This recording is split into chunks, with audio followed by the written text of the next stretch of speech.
Hello, this is Matthew. It is September 10th. We had a group talk today. The topic was, if it's still on the board, and it is, when did you get your first cell phone? So we talked about when people got cell phones and when they thought it was a good idea for children to get cell phones and when they should be using the internet, things like that. We went over a few phrases that I want to go over for a little bit more detail. One, on purpose, which is to do something intentionally, mean to do something, not do it by accident.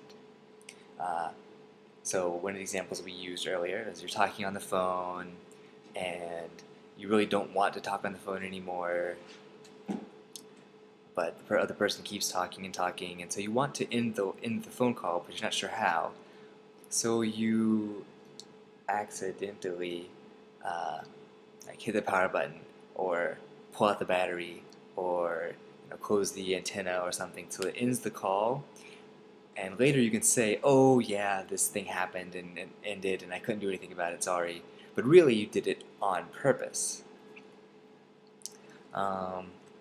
We have phonics.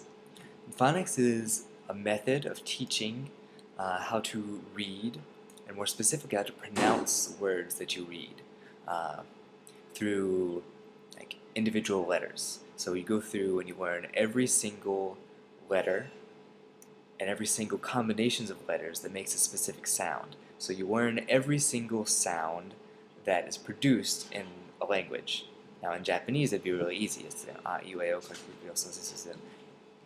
doesn't have any exceptions to the rules. But in English you have lots of exceptions, such as th next to each other becomes th instead of t, and sh is sh, ch is ch.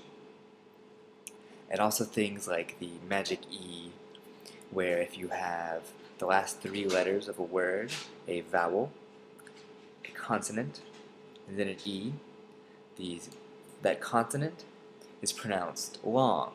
So A instead of A, or I instead of E. So for example, at is AT pronounced with the short A, A. But if you put an E at the end, it becomes 8.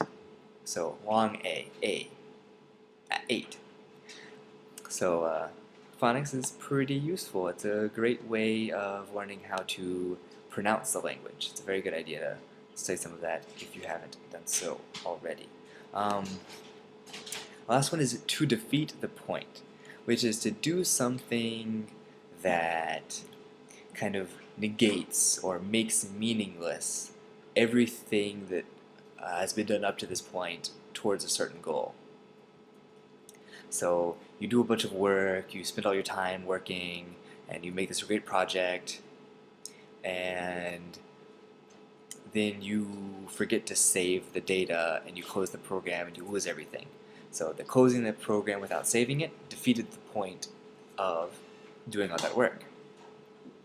Or if you want to go somewhere, say someone wants to study abroad and experience a new culture, learn things, but then they go over there and they don't have any money, so they spend all their time working crappy part-time jobs that don't teach them very much about the culture.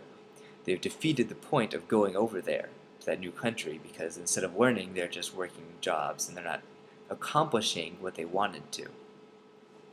So that's the lesson for today. I hope you guys enjoyed, and I'll see you next time. Bye-bye.